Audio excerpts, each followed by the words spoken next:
Yes, thank you very much. After the last talk, how many people sat through the last talk? They were talking about millennials and all this other stuff. So we have both the geriatric, which is me, and the millennial, which is Paige. And we're going to talk about different parts of I'm sort of get out of the way here. Talk a little bit about how we look at the new buyer's journey.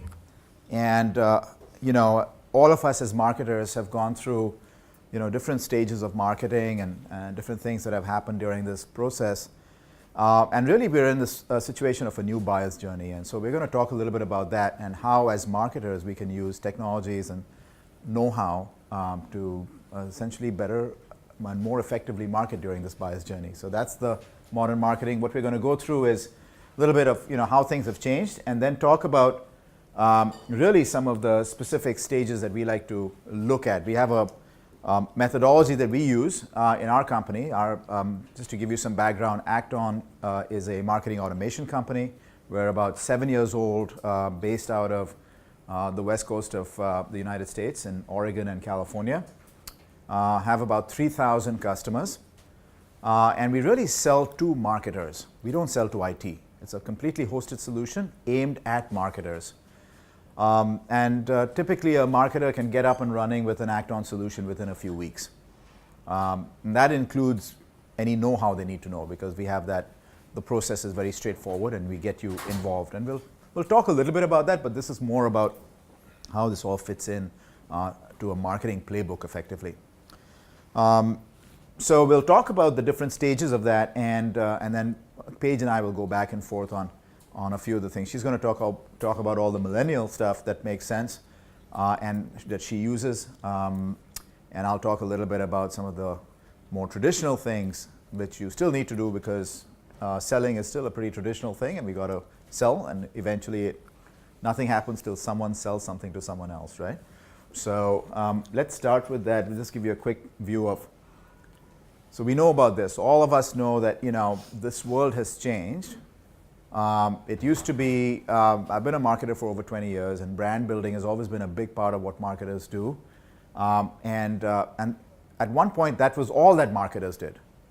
Spent a lot of their effort on brand building, and essentially, in a B2B organization, a sales organization did most of the heavy lifting when it came to actually the work that had to get done on the ground.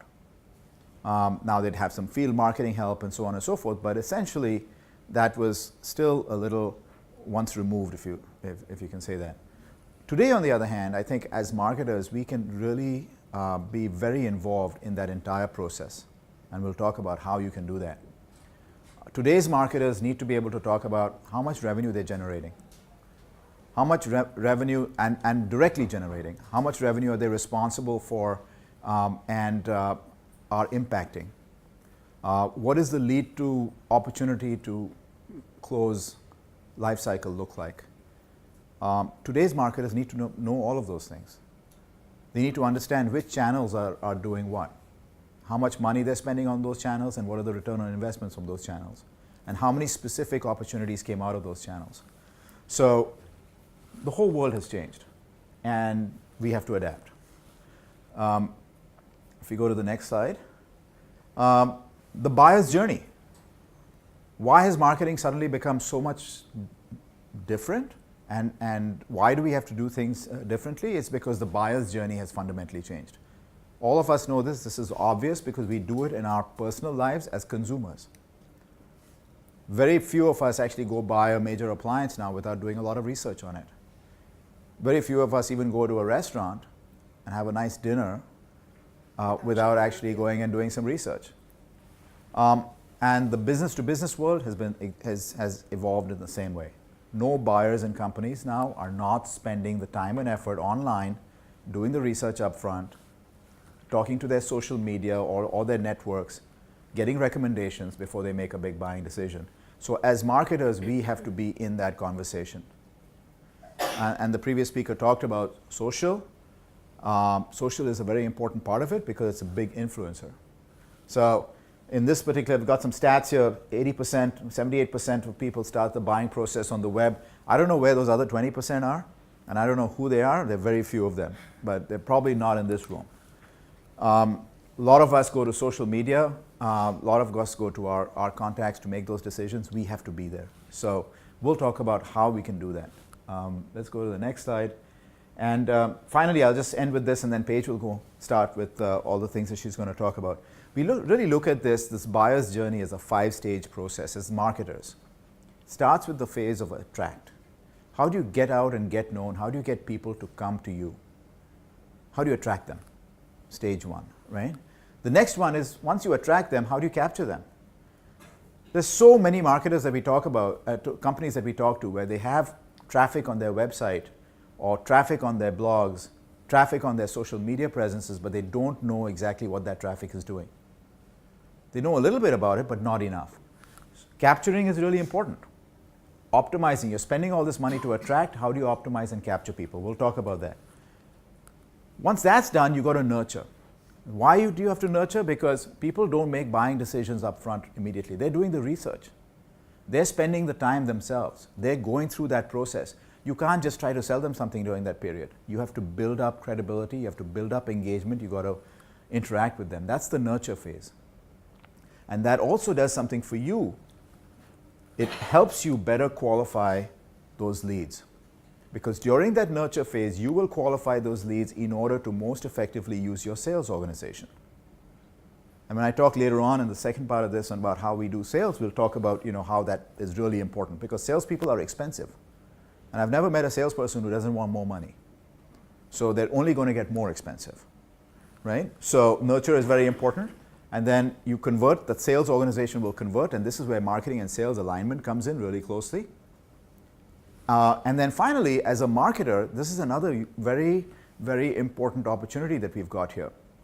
We marketers are the only people in an organization typically who see the entire life cycle of a buyer, all the way from when they became a lead, going through that process to become a customer, and then later on becoming a more valuable customer. So as marketers, a very important stage is, how does marketing continue to stay involved in the expansion stage of a customer? Right? Not just the lead to revenue, but beyond that. Think about it. Sales really only gets involved when they have to close deals. Customer success and support gets involved after someone becomes a customer. A marketer really has that purview all the way through. How do you use technology? How do you use know-how? How do we do that more effectively to turn customers into more valuable customers? So we'll talk about that. 5 stages, that's effectively the buyer and customer journey. So with that said, I'm going to turn it over to Paige to talk about how some of the things that we can do with modern technologies in the front end of this phase. Thanks, Paige. Thank you, Atri. So like Atri said, this is the framework, right? This is the new framework for the marketing, marketers today. This is the life cycle, and the role of the marketer has really become pervasive. And at the end of the day, they're not just responsible for acquisition, right? For bringing leads in and passing them over to sales anymore. Their job is, acquisition, it's retention, it's expansion, right? So how can they leverage technologies, and how can they programatize their marketing tactics, right, to be able to address the new buyer's journey? So I'm going to kind of talk about some of the different tactics that marketers today we should start thinking about at each of these stages, and then also share some different KPIs and how to measure success. So at the attract stage, right, what do we need to do? We need to build the brand. We need to get out there. We need to start, generating awareness, driving traffic. So, there's probably a combination of traditional and, non-traditional forms of marketing that can be done, right? You have the billboards and you have the press releases, but you're also probably blogging. You're creating content. You're, running social media campaigns. You may have, your employees in the company that are also advocates and evangelists for you. So you really want to start, obviously thinking about all the different, marketing programs and channels that you can be marketing across to really build a brand. So there's about 267 billion searches taking place every month, right? So how do you make sure that your company is, obviously appearing in those search terms when a prospective buyer has a pain point or a challenge, right? Well, typically it's with content, right? So as marketers, what are we producing? We're producing content. I think back in the day, it was the same thing, right? But it was just called collateral. It was printed assets. Now those assets are brought online, and the beauty of it is that we can optimize that, right? So we can optimize it for search, and hopefully that, when one of your potential buyers is, searching for something, your content comes up, right? Because it may not be, your website may not appear in that search term, but you may have an ebook, or you may have a webinar, or